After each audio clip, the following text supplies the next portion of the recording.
Despite some concerns because of our week with temps in the 50s, cross-country skiers are hitting the trails for the City of Lakes Loppet Winter Festival. First race of the day about to get going in about 15 minutes. Joining us now is Executive Director of the Loppet Foundation, Claire Wilson. She's at one of the very few places in the metro that actually looks like a winter wonderland behind you, Theodore Wirth Park. Good morning, Claire. Welcome to winter. It looks beautiful. Oh, I'm craving that snow. First, let's get right into that, because that's obviously the big question when you've got thousands of skiers looking, having this date circled on their calendar for a long time. How are the trail conditions there? Well, trail conditions are wonderful but limited. So we have a beautiful 5-kilometer loop ready for these skiers today. The mood is pretty jubilant. We haven't gotten to have much time on snow this year, so people are pretty excited. Yeah, and you've really been concentrating making that snow, I'm sure, every night, whenever you possibly can, just to allow for that main loop. Whenever we possibly can. We made this main loop during that polar vortex in January because we've had such limited snowmaking time. But yep, anytime we can, we do. In addition to the cross-country skiing, you also have the fat tire biking, the snowshoeing, the Luminary Loppet. We know that's a big popular event.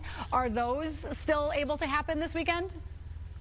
Yes, so the Luminary is happening tonight at Lake of the Isles. There's still a few tickets left if people are hearing me and want to come tonight and have a little more winter.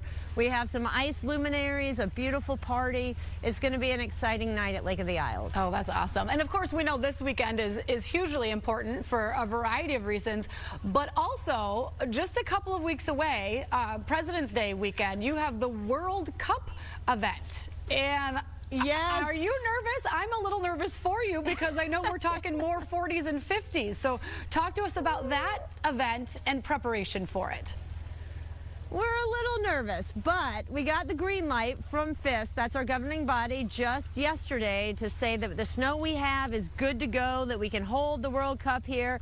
So we are super excited to say that we are going to do everything we can in the next week to preserve our trail. We've got piles of snow hidden. We are trucking in some snow.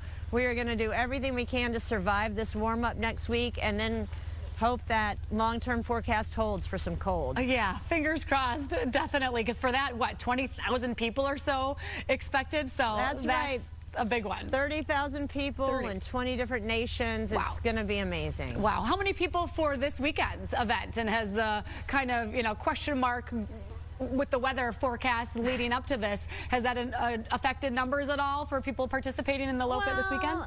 We definitely probably have a few less skiers and folks around the races just because of the shortened distance and, the lack of ability to train this year due to the lack of snow. But overall this weekend we have over 15,000 people participating when you include the Luminary and Cube and all of our races. So it's a really large celebration of winter this weekend here in Minneapolis. Fantastic. We'll have a lot of fun. Executive Director of the Loppet Foundation, Claire Wilson. And for those of us that just want to come over and make a snowball and watch some cross-country skiers, come out that's to the place to do it.